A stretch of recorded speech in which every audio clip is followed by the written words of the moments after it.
प्रिय विद्यार्थियों, आज हम आपके लिए लेकर आए हैं कविता जिसका शीर्षक है गीत अगीत। कवि हैं श्री रामधारी सिंह दिनकर। गीत अगीत कवि रामधारी सिंह दिनकर जी। सबसे पहले उनका परिचय के बारे में जानते हैं। रामधारी सिंह दिनकर 23 सितंबर 1908 को उनका जन्म हुआ था। वे प्रमुख लेखक, कवि और निबंधकार थे। वे आधुनिक युग के श्रेष्ठ वीर रस के कवि के रूप में स्थापित हैं। दिनकर स्वतंत्रता पूर्व एक विद्रोही कवि के रूप में स्थापित हुए और स्वतंत्रता के बाद राष्ट्र कवि के नाम से जाने गए। उन्हें पद्म विभूषण की उपाधि से भी अलंकृत किया गया था। उनकी पुस्तक संस्कृति के 4 अध्याय के लिए साहित्य अकादमी पुरस्कार तथा उर्वशी के लिए भारतीय ज्ञानपीठ पुरस्कार प्रदान किया गया था। कवि रामधारी सिंह दिनकर जी राष्ट्र कवि के रूप में जाने जाते हैं और वे उनकी कविताओं में जो ओज का गुण है उसी के लिए वे बहुत ही प्रसिद्ध हैं। प्रस्तुत कविता गीत अगीत में भी प्रकृति के सौंदर्य के अतिरिक्त जीव जंतुओं के ममत्व, मानवीय राग और प्रेम भाव का भी सजीव चित्रण है।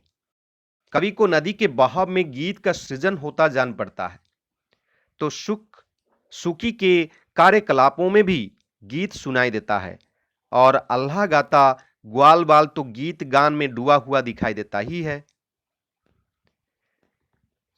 पंक्तियों के अंदर जो शब्द है उनका अर्थ है तटिनी मतलब नदी, तटों के बीच बहती हुई, वेगवती तेज गति से बहने वाली, उपलों किनारों से, विधाता ईश्वर, निर्झरी झरना नदी, पाटल मतलब गुलाब। गीत अगीत कौन सुंदर है, गाकर गीत विरह की तटिनी, गाकर गीत विरह की तटिनी वेगवती बहती जाती है, दिल हल्का कर लेने को उपलों से कुछ कहती जाती है। तट पर एक गुलाब सोचता, देते स्वर यदि मुझे विधाता, अपने पतझर के सपनों का मैं भी जग को गीत सुनाता। गा गा कर बह रही निर्जरी, पाटल मूक खड़ा तट पर है, गीत अगीत कौन सुंदर है। भावार्थ यह है, कविता के इस भाग में नदी के बहने से जो सुंदर दृश्य दिखाई देता है, कवि ने उसका बहुत सुंदर वर्णन किया है। कवि कहता है कि नदी को बहता हुआ देखते हुए ऐसा लगता है जैसे नदी किसी के बिछड़ने के दुख में भी दुखी होते हुए गीत गाते हुए वह बड़ी तेजी से बह रही है। ऐसे में लगता है कि वह अपना दुख कम करने के लिए किनारों से कुछ कहती हुई बहती जा रही है।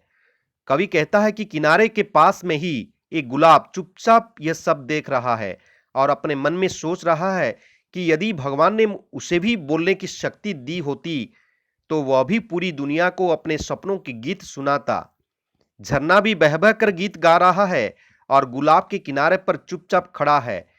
कवि यह सब देखकर सोच रहा है कि मेरे द्वारा गाया गया गीत सुंदर है या प्रकृति के द्वारा न गा सकने वाला अगीत सुंदर है। बैठा सूख उस घनी डाल पर जो खोंते पर छाया देती, बैठा सूख उस घनी डाल पर जो खोंते पर छाया देती, पंख फूला नीचे खोंते में, सूखी बैठ अंडे है सेती, गाता सूख जब किरण वसंती, छुती अंग प्रण से उमड़कर रह जाते सनह में सनकर। गूंज रहा सूख का स्वर वन में, फूला मग्न सूखी का पर है, गीत अगीत कौन सुंदर है, गीत अगीत कौन सुंदर है। कविता के इस भाग में कवि तोता और मादा तोता के प्रेम का सुंदर वर्णन करता हुआ कहता है कि एक तोता पेड़ की उस घनी डाल पर बैठा हुआ है, जो डाल उसके घोंसलों की छाया देती है। उसी घोंसले में उस तोते की मादा अपने पंखों को फैलाकर अपने अंडे से रही है।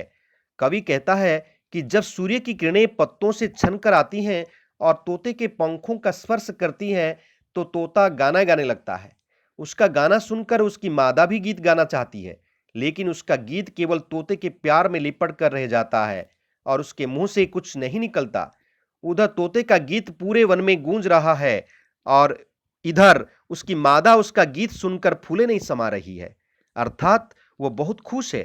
कवि यह सब देखकर सोच रहा है कि मेरे द्वारा गाया गया गीत सुंदर है या प्रकृति के द्वारा न गा सकने वाला अगीत सुंदर है।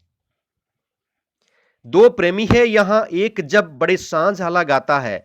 दो प्रेमी है यहाँ एक जब बड़े सांझ आला गाता है, पहला स्वर उसकी राधा को घर से यहाँ खींच लाता है।